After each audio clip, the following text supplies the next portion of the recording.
So a little while ago, about 3 months ago in fact, we got the first trailer for Despicable Me 4, and I actually really enjoyed it. I was pretty late to the Despicable Me/Minions bandwagon. I never really saw them until like a couple of months before Despicable Me 3 actually came out. Maybe sometime during 2016 at best. And I did come into it with a bit of bias, thinking that it would be kids' film trash and that Minions were cringe and unfunny. And this is probably due to a combination of me being an edgy teen at the time who felt that animation was stupid and for kids.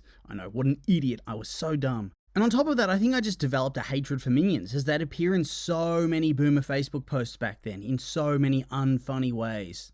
And so I'd never been willing to embrace it. But then I saw it and I realised I'd been missing out so massively. Oh, what a fool I'd been, what a damn fool. Because yes, Despicable Me 1 is an instant classic. A critical and commercial success. Despicable Me 2, a smash hit, almost grossed $1 billion, and I thought it was really awesome. Minions, whilst I wasn't a huge fan, was a smash hit too, over $1 billion, same with Despicable Me 3. But for me, at the time, that film proved that I think they had run the well dry for the time being. They'd run out of content. It didn't feel the same. And so after that, my interest in the franchise well and truly waned. And whilst I enjoyed the second Minions film, and indeed on a recent rewatch I think that Despicable Me 3 is better than I remember, I still wasn't all that hyped for Despicable Me 4. I thought that maybe the story had become a bit played out, and I know that's a lot of big talk, but in the end, the trailer dropped, and what do you know? I flip-flopped completely and utterly. I went back on my opinions, as I often do, and was suddenly full steam ahead on the hype train. And I'm not sure why I wasn't on that hype train to begin with, because, let's be real, whilst these films are not cinematic masterpiece, emotional rollercoaster commentaries on the human condition like some other animation studios try to do, these films and this franchise as a whole, even the goofy Minions spin-offs, they're just fun. They're pure childlike fun, and it makes me happy to watch them and be a big kid again, just for a little while. And so, yeah, I'm excited for a second trailer.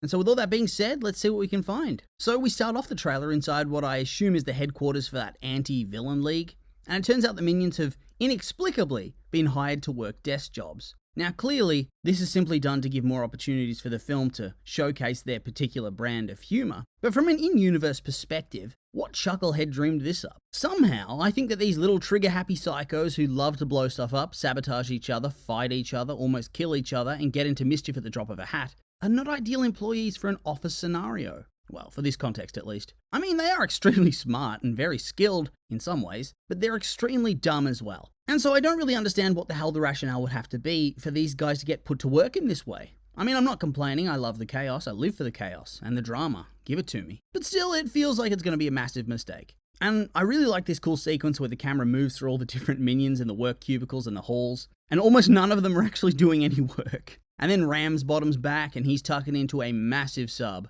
My god, how big is that thing? 3 feet? It's the size of his entire torso, like in length. Jeez! That cannot be good for the blood pressure. But at least judging by the loose bits of salad and the cutting board and knife, he's made it for himself. So maybe it's a bit healthier than if he'd bought it. Who knows? An alert then comes through that Gru's been compromised, and this is paired with a clip of Gru being discovered burgling a house, although that being said, this feels like one of those times where the scenes have been spliced together to make it look like they fit together, but they're not. I think the compromise thing's probably going to be quite early on in the story, and then the part where Gru's in a classic criminal mask getting busted is going to be later on. Maybe in the centre of the movie as they're trying to dodge the villain and figure out how to stop him. We then get a look at the villain, Maxime Lamal, who seems to be a bug-themed villain, maybe? I don't know. We didn't get that much from him in the first trailer, just blowing stuff up. And honestly, there's not much here either. Just some jokes and banter really as he interacts with his girlfriend. I mean, I like the character design, that's cool. Looks very, unique, but I do think that Will Ferrell sounds like he's doing a rejected voice take for Gru.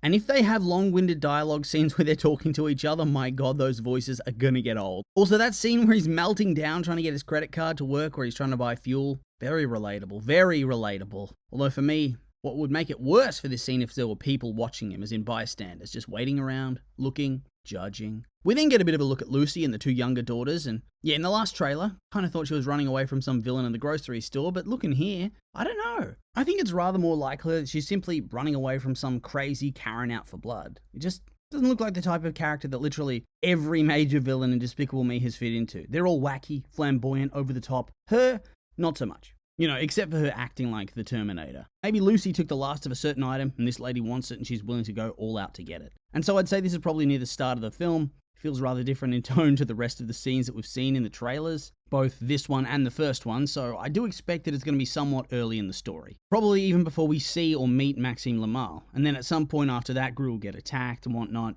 and they'll have to go on the run to evade him and figure out how they can stop him. And then we get the big twist that's aimed to draw in the audience. We get some enhanced minions. For a long time, the minions have all been pretty similar. Like, they look a little bit different, but mostly the same. They behave the same, and they have very minimal variation. And if you ask me, that's a terrible way to sell toys of a franchise that could sell so many toys. You gotta get some variety up in here. You want it so the kids are gonna want every single one. And so, using a Captain America rip-off capsule thingy, they're doused with super serum and exposed to radiation, which changes them. So they're all pretty much direct Marvel references here. You have the super strength, which could be Hulk, Thor, Captain America, you name it, they've got it. They have the Thing from Fantastic Four, Cyclops from X-Men with his laser eye, a stretchy one like Mr. Fantastic, and then one that can fly. And they're called the Mega Minions. And this has me pumped. Perhaps a little late to the superhero genre, but maybe the decline of the genre is the perfect time to put out a parody version. Either way, judging by the way they interact with the world around them post-transformation, smashing people by accident, being unable to control their powers and whatnot,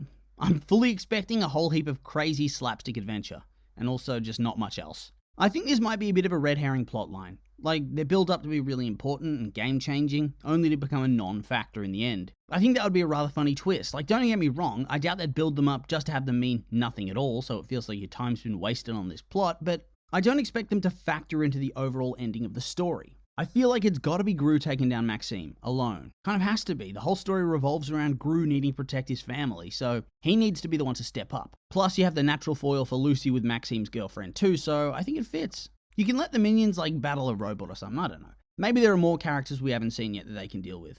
And then we have some rapid-fire scenes. The minions, presumably in the AVL bus, are swerving out of control. Gru and Lucy are doing some kung fu-style poses, which makes you think they're ready to fight bad guys, but I actually think it's them getting ready for a tennis match and they're getting a little too enthusiastic. Probably going to do a cutaway to them getting absolutely rinsed by their opponents. Next up, one of the minions lives my personal dream, existing in a world entirely of beautiful, delicious red jelly. And then we finish off with a little scene where the youngest daughter, Agnes, refuses to pretend her name is Brittany. Probably some witness protection thing to hide from Maxime. And instead she sasses Gru. Poor Gru.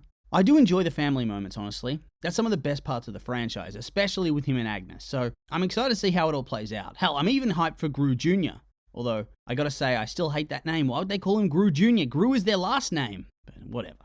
But yeah, another banger trailer, and one that's so different to the first one, with so many different scenes, showcasing different plot lines and characters, but doing it in a really clever way. A lot of the times they spoil so much of the film, and you're able to figure out a generic sequence of events, but here, whilst they have shown off a fair bit of scenes, a big variety of them, I have no idea how they're supposed to fit together, what the timeline is and the overarching story is going to be, and I doubt they've used up all their jokes either.